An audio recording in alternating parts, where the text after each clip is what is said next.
Good morning.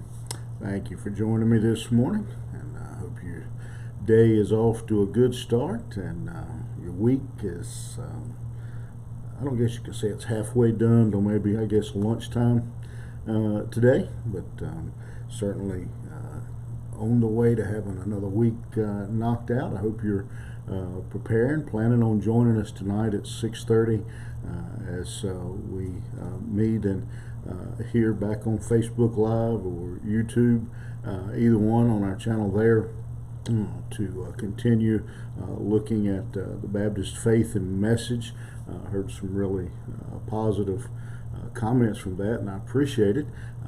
I'm becoming more aware of one of my own, I guess, biases or limitations, in that I have always, I've never known anything but the Southern Baptist Church. I was in a Southern Baptist church before I knew I was in a Southern Baptist church as a baby. My grandfather was a pastor, and sometimes when you're in that situation, you assume that everyone else is too. And I'm coming to realize that many people who are in the Baptist church may not know everything that we teach, or know the difference between the various denominations. And so I'm discovering that, and I hope as we are going through this document on Wednesday nights that you are learning the distinctives of the Southern Baptist Church, and some of them are not distinctive. Some of them blend right across other denominations, other groups, but there are a few that, for example, the other week we looked at baptism. We certainly are distinctive there, and that we believe in immersion, and some others have alternate ways of baptism. Some do baptize by immersion like we do, but we certainly are one of the few to do that. And so I hope you'll join us again tonight at 6:30. And again, if you're working or can't get there at 6:30, just like these morning Bible studies, they're left online where you can watch them at a later date. All right, let's jump into our text for this morning. Psalm, the 24th Psalm, the second verse. This is a beautiful psalm. Again, it was a psalm that was sung as the ark was brought back to Jerusalem after a 60-year absence. And you may be, again, I remember as a small child hearing about the ark and moving around the ark, and I thought they were still talking about Noah's ark.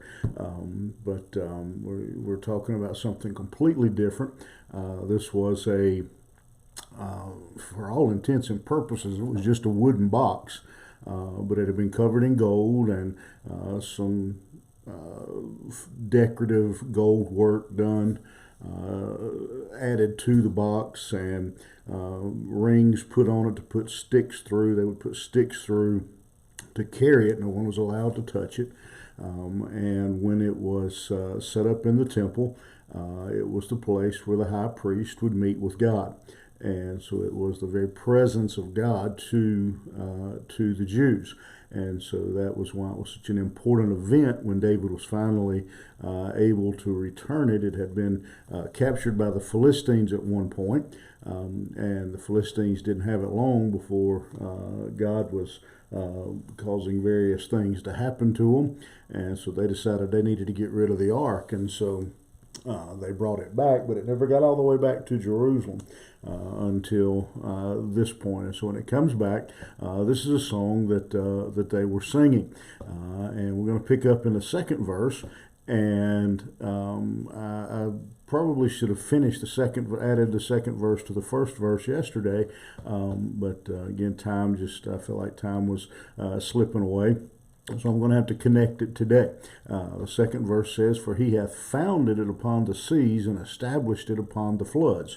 Well, when you read that verse, it may seem, again, just that verse trying to look at it stand alone is not very certainly not very clear. For he hath founded it, what it? And so there's, if you just read the second verse, it leaves you a little bit confounded. And so we've got to go back and look at the first verse. He says, he starts out the very first verse by saying, "The earth is his, and the fullness, or everything that's in it, and all that live in it." And so in the first verse, he has said, that the earth is God's, everyone that lives on it, everything that is in it, as we talked about yesterday, that it is all belongs to God, every bit of it. And then the second verse, he says, "For he hath founded it upon the seas and established it upon the flood."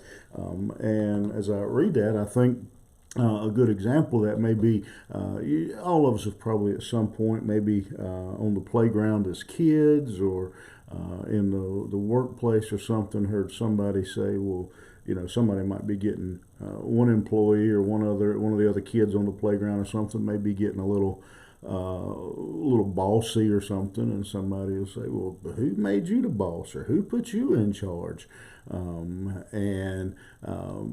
When you read that first verse, "The earth is the Lord's, and the fullness thereof, and all that dwell therein," you could easily, someone who didn't know God, who wasn't familiar with Scripture, or could easily say, "Well, who put him in charge? Who said that the earth was his? Who said that?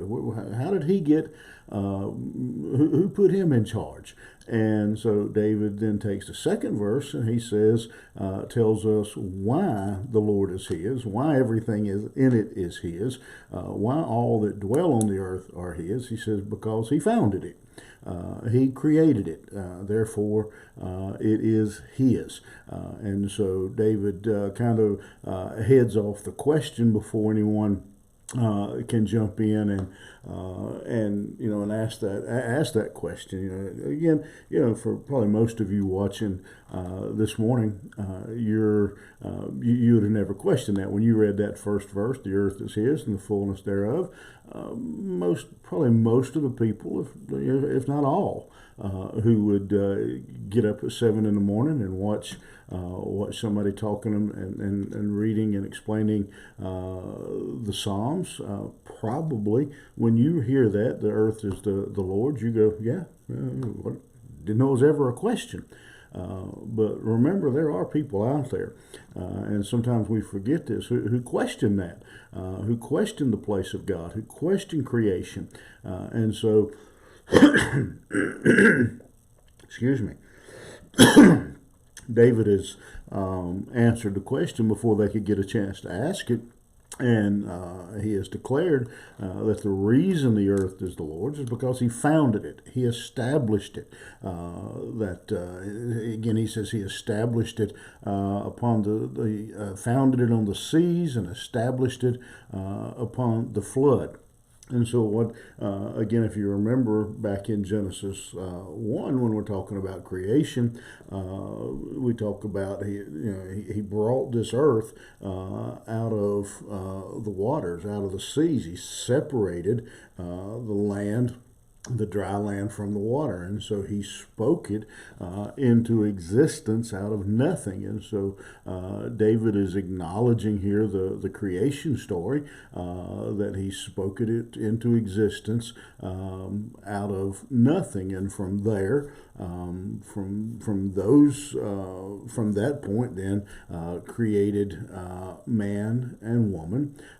And so David here is doing something that I think is very important, especially in our culture. I don't know about his day, but certainly in our culture, we have a lot of people in this world today who think they are self-made, who think they are self-sufficient, who think they've done it all themselves, who don't recognize and acknowledge the work of God in their life. They don't give him the credit for what he's done. And so David just points out that, again, the fullness thereof, and they that dwell in him. In other words, everything that's here, the works of my hands. As I just pour example here, but I've showed you before my little notebook that I scribble notes and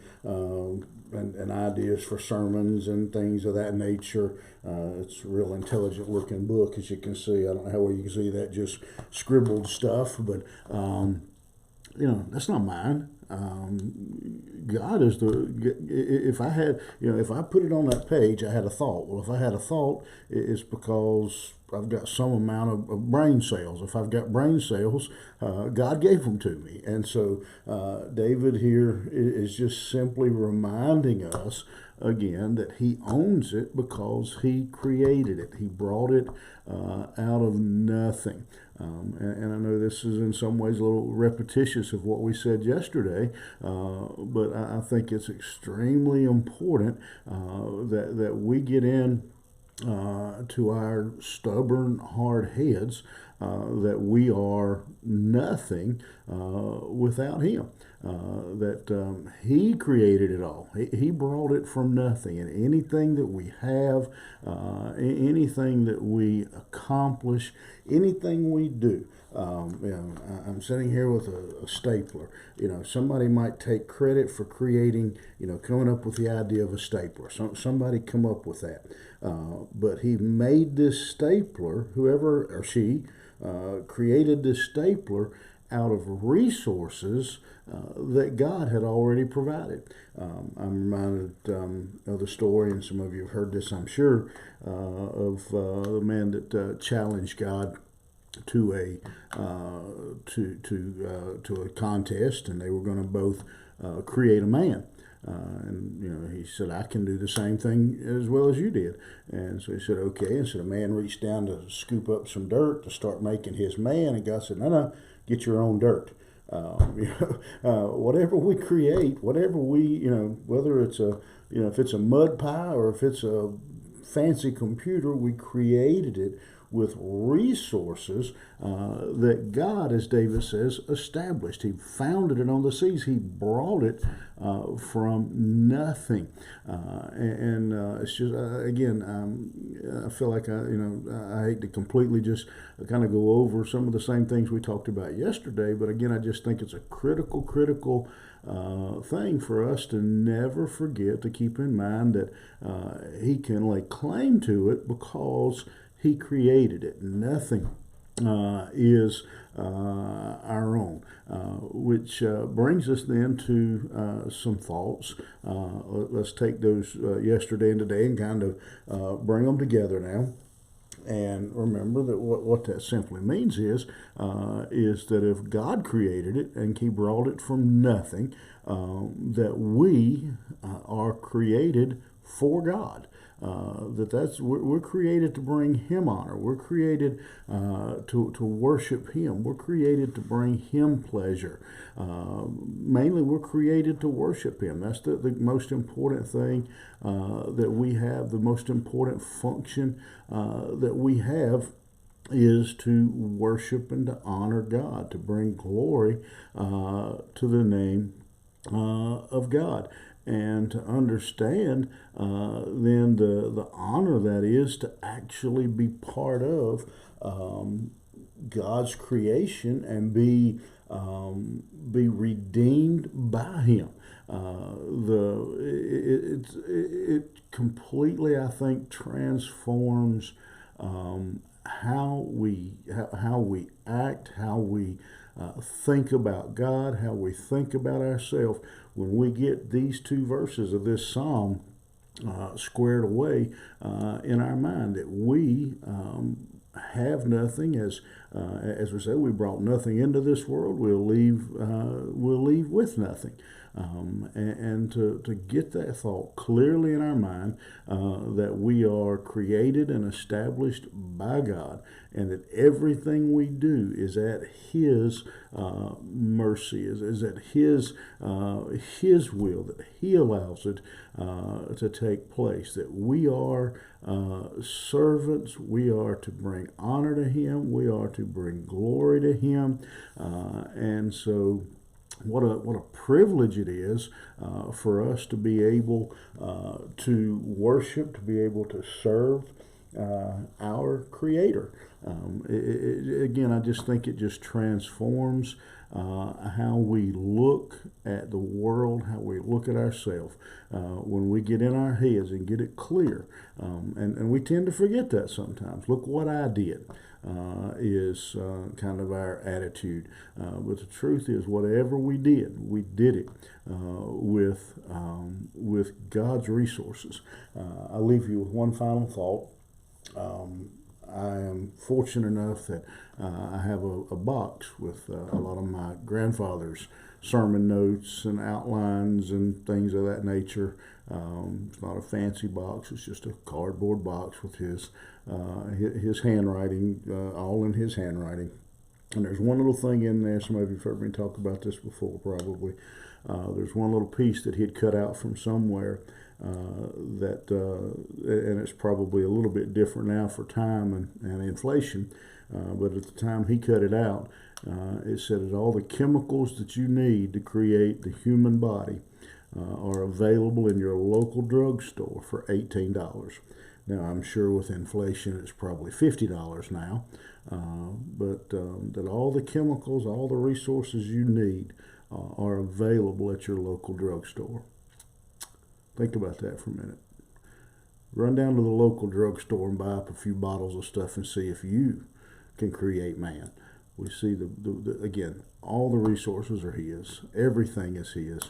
Let's honor Him. Let's worship Him in what we do, because whatever we have, whatever we accomplish, is because of the mercy and the goodness of our God. Hope you have a good day. Hope this helps you look at things differently as you go through your day to day. All right. See you tomorrow.